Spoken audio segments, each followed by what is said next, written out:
दुनिया भर में लगड़ बगड़ों की 4 अनवा मौजूद हैं, जिनमें से 3 अनवा बरआज़म अफ्रीका में पाई जाती हैं, जिनमें स्पॉटेड हाइना, ब्राउन हाइना और आर्ड वुल्फ शामिल है।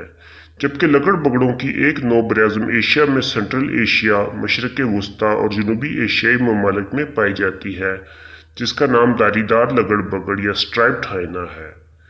धारीदार लगड़ बगड़ या स्ट्राइप्ड हाइना पाकिस्तान में भी पाया जाता है और ये पाकिस्तान में लगड़ बगड़ों की वाहिद पाई जाने वाली नौ है। इसका साइंसी नाम हाइना हाइना है। धारीदार लगड़ बगड़ कुत्ते से मिलता जुलता एक बड़ी जिसामत वाला गोश्तखोर जानवर है, जिसका सर काफ़ी बड़ा, मजबूत जबड़े और अगली टांगें पिछली टांगों की निस्बत बड़ी होती है। इसकी नुमायां खसूसियत इसके बड़े बड़े बाल हैं जो सर से दुम तक फैले हुए होते हैं। जिस्म का रंग हल्का पीला होता है, जिस पर काले रंग की धारियां होती हैं। धारीदार लगड़ बगड़ आमतौर पर खुश्क झाड़ीदार पहाड़ी इलाकों में रहना पसंद करते हैं, जहां ये पहाड़ों और टीलों में मौजूद गारों और बड़े सुराखों में रहता है। पाकिस्तान में धारीदार लगड़ बगड़ बलूचिस्तान और सिंध के पहाड़ी सिलसिलों में पाया जाता है।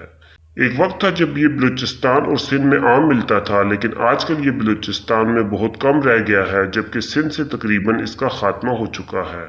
आजकल भी ये सिंध में कीरथर के पहाड़ी सिलसिलों पर पाया जाता है, लेकिन ये अब यहाँ बहुत नायाब है। अलबत्ता बलूचिस्तान में कोयटा शहर के गिरद नवाब में मौजूद पहाड़ों पर ये अब भी अक्सर नजर आ जाते हैं।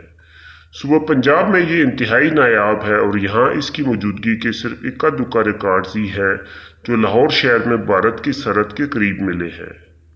पंजाब में ज़िला अटक में भी ये कभी मौजूद हुआ करता था, लेकिन अब ये सूबा पंजाब से बिल्कुल ख़त्म हो चुका है। सूबा खैबर पख्तूनख्वा में इसकी मौजूदगी के रिकॉर्ड ज़िला मर्दान और डेरा इस्माइल खान से मिले हैं, लेकिन ये अब वहाँ अगर मौजूद भी है तो इंतहाई नायाब है। आज़ाद कश्मीर और गिलगित बल्तिस्तान में ये कभी भी मौजूद नहीं रहा।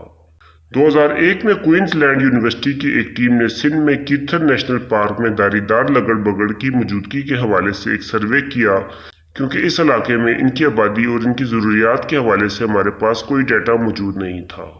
कीरथर नेशनल पार्क में लगड़ बगड़ की आखिरी कन्फर्म साइटिंग 1977 में मिलती है। डेटा की अदम मौजूदगी इनके तहफ़्फ़ुज़ के हवाले से मुश्किलात पैदा करती हैं, क्योंकि हमें मालूम ही नहीं कि इनकी कुल तादाद क्या है।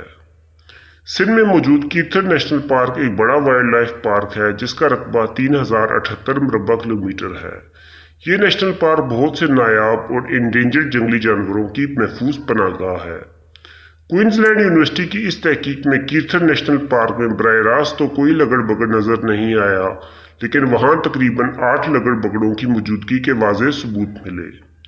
आसपास मौजूद लोगों ने बताया कि लगड़ बगड़ यहाँ पहले बकसरत मौजूद थे, लेकिन अब कभी कभी ही नजर आते हैं। सिंध में इनकी कंजर्वेशन के हवाले से फिलहाल कोई मंसूबा मौजूद नहीं और ऐसे मंसूबों की अशद ज़रूरत है। सिंध की निस्बत सूबा बलूचिस्तान में इनकी आबादी ज़्यादा है, लेकिन वहाँ भी ये पहले की निस्बत बहुत कम रह गए हैं। इन तमाम मामलात को देखते हुए हम कह सकते हैं कि लगड़ बगड़ अब पाकिस्तान में इंतहाई नायाब है। पाकिस्तान से बाहर धारीदार लगड़ बगड़ अफगानिस्तान, ईरान, जजीरा नुमा अरब और बरआज़म अफ्रीका के शुमाली इलाकों में पाया जाता है। भारत में ये ज़्यादातर सतह मुर्तफ़ा दक्कन के इलाके में नज़र आता है, जबकि अफगानिस्तान में ये सूबा कंधार के आसपास अक्सर देखा गया है। एक अंदाजे के मुताबिक भारत में इनकी कुल आबादी 3000 के लगभग है, जबकि पाकिस्तान में इसकी आबादी नामालूम है। पाकिस्तान में अक्सर लोग इनको कुत्तों की मदद से बेदर्दी से शिकार करते हुए भी देखे गए हैं। पाकिस्तान समेत दुनिया भर के मुख्तलिफ इलाकों में इनके बारे में अजीबोगरीब किस्से भी मशहूर है। सिंध में इनके हवाले से मशहूर है कि इस पर चुड़ैले और जादूगर सवारी करते हैं। अरब में इनको गद्दारी की अलामत समझा जाता है और ये भी समझा जाता है कि जिन्नात अक्सर इस जानवर की शक्ल में घूमते हैं। फारसी लोक कहानियों में एक ऐसी अजीबुल खलकत आदमखोर मखलूक का जिक्र मिलता है जो आधा इंसान और आधा लगड़ बगड़ हुआ करता था। वैसे तो ये इंसानों की मौजूदगी से कतराता है, लेकिन अगर खतरा महसूस करे तो कभी कभार इंसानों पर हमला भी कर देता है। इसके अलावा भेड़ बकरियों और मुर्गियों पर भी इसके हमलों के वाकयात सुनने को मिलते रहते हैं। धारीदार लगड़ बगड़ों के इंसानी कब्रों को खोदकर मुर्दे निकालकर खाने के वाकयात भी अक्सर रिपोर्ट होते हैं। तुर्की में कई देही इलाकों में नई बनने वाली कब्रों पर बड़े बड़े पत्थर रखे जाते हैं ताकि लगड़ बगड़ इनको खोदकर मैयत निकाल कर न ले जाए। सुनने में अजीब लगता है, लेकिन मिस्र में कुछ लोग इनका गोश्त भी खाते हैं।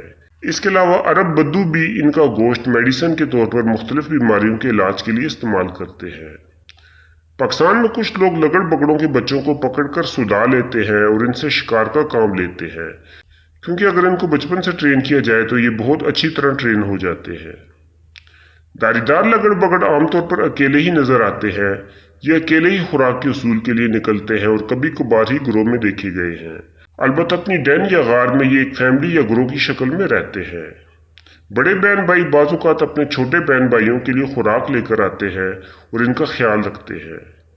ان میں ٹیریٹوریل برتاؤ کم ہی نظر آتا ہے، کیونکہ یہ ایک غار میں کچھ عرصہ ہی رہنے کے بعد اسے چھوڑ دیتے ہیں، اس لیے اس کا دفاع کرنے کی عموماً نوبت نہیں آتی۔ یہ ایک مردہ خور جانور ہے جو جانوروں کی علائشوں اور مرے ہوئے جنگلی جانوروں کو کھاتا ہے، لیکن یہ کبھی کبھار خرگوشوں، چوہوں، چھپکلیوں اور پرندوں وغیرہ کا شکار بھی کرتا ہے۔ اس کے علاوہ اس کی خوراک میں پھل اور کیڑے مکوڑے وغیرہ بھی شامل ہیں۔ یہ عام طور پر رات کو خوراک کے اصول کے لیے نکلتے ہیں اور کچرا دانوں کے پاس خوراک ڈھونڈتے ہوئے نظر آ جاتے ہیں۔ یہ ایک نیم صحرائی جانور ہے جو پانی کے بغیر کئی دن گزارا کر لیتا ہے۔ ان کی بریڈنگ کا کوئی خاص موسم نہیں ہوتا۔ یہ 2 سے 3 سال کی عمر میں جنسی بلوغت کو پہنچتے ہیں۔ ان میں حمل کا دورانیہ 3 ماہ تک ہوتا ہے، جس کے بعد 3 سے 6 بچوں کی پیدائش ہوتی ہے۔ پہلے مہینے میں بچے صرف دودھ پیتے ہیں، جبکہ 1 مہینے بعد مادہ بچوں کے لیے خوراک لے کر آتی ہے اور ان کا 1 سال تک بہت خیال رکھتی ہے۔ جانوروں کی تحفظ کی عالمی تنظیم IUCN کے مطابق یہ نو خطرات سے دوچار ہے اور ان کا سٹیٹس انڈینجرڈ ہے۔ دنیا بھر میں ان کی کل تعداد کا تخمینہ 10,000 لگایا گیا ہے۔ پاکستان سمیت دنیا بھر میں ان کے تحفظ کی اشد ضرورت ہے تاکہ اس نوع کو معدومی سے بچایا جا سکے۔ دوستو، جنگلی حیات کے حوالے سے